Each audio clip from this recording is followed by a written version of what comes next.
দেশব্যাপী বেড়েছে গরমের তীব্রতা। এর প্রভাব পড়েছে পর্যটন শহর কক্সবাজারেও। অন্যদিকে জলবায়ু পরিবর্তনের প্রভাবের পাশাপাশি রোহিঙ্গা ক্যাম্প সহ হোটেল মোটেল জোনে অতিমাত্রায় ভূগর্ভের পানি উত্তোলনে নিচে নেমে গেছে পানির স্তর। তাই অধিকাংশ এলাকার নলকূপ অকেজো হয়ে পানি ওঠা বন্ধ হয়েছে।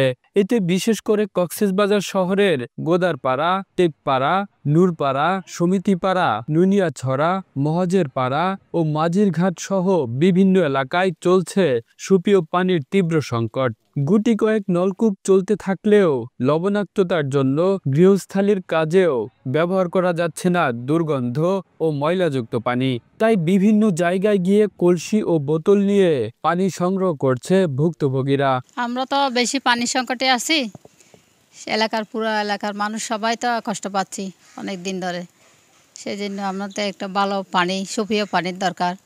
পানির কারণে আমাদের নানা জায়গায় ঘুরে যেতে হয়েছে, পানির অভাবে কষ্ট জীবনযাপন করতে হয়েছে। আমরা চাই কর্তৃপক্ষ থেকে পানি ব্যবস্থা করুন। আমাদের কোনো পানি নাই, আমরা মসজিদে তো 300 টাকা 500 টাকা দিদি লই, এখন তো খুব কষ্টতে আছি। যে কক্সবাজার বিভিন্ন এখন আগের মতো নদী নালা খাল বিল শুকিয়ে যাচ্ছে, আগের মতো পানি নেই। জনস্বাস্থ্য প্রকৌশলী যে প্রকল্পগুলো আছে এবং মানুষের স্বার্থে জনসাধারণের স্বার্থে এই প্রকল্পগুলো দ্রুত গতিতে বাস্তবায়ন করা হয় বিশুদ্ধ পানির জন্য। পৌর এলাকায় প্রত্যেকটা ওয়ার্ডের কিন্তু পানির প্রচণ্ড কিন্তু মানে সমস্যা, ঠিক আছে। বিভিন্ন পানি কিন্তু এখন মানে নলকূপের পানিগুলো লবণাক্ত হয়ে গেছে, তারপরে আয়রন ব্যবহার করার অনুপযোগী হয়ে গেছে।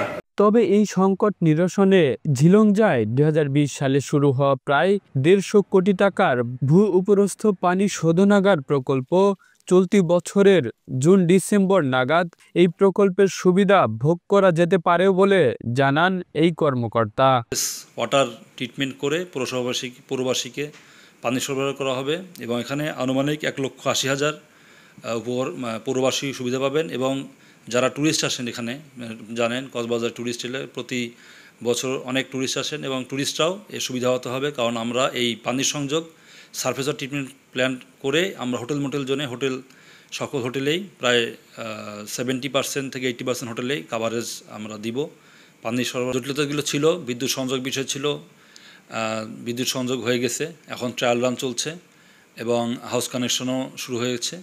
তো আমাদের হাউস কানেকশন সম্পন্ন হলে আমরা এখন ট্রায়াল রান সাকসেসফুল হলে আমরা এটা অফিসিয়ালি আমরা পৌরবাসী সুবিধা পাবে।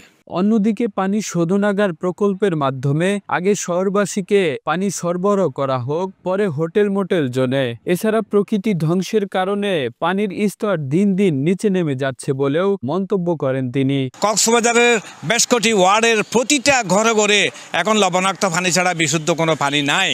কারণটা হলো এই যে পরিবেশ বিধ্বংসী কর্মকাণ্ডের কারণে। আমরা চাই আগে কক্সবাজার পৌরবাসীকে পানি সরবরাহ দেওয়া হোক, এরপরে পর্যটন নগরী হিসেবে যারা পর্যটক আসে হোটেল মোটেল জোনে পানি দেওয়া হোক। 128 কোটি টাকা ব্যয় করা প্রকল্পটি চালু হলে প্রথম পর্যায়ে পৌর শহরের 1,80,000 মানুষ উপকৃত হবে। এখন দেখার বিষয় এটি কখন আলোর মুখ দেখবে, প্রশ্ন শহরবাসীর। Kamrul Islam, Asian television.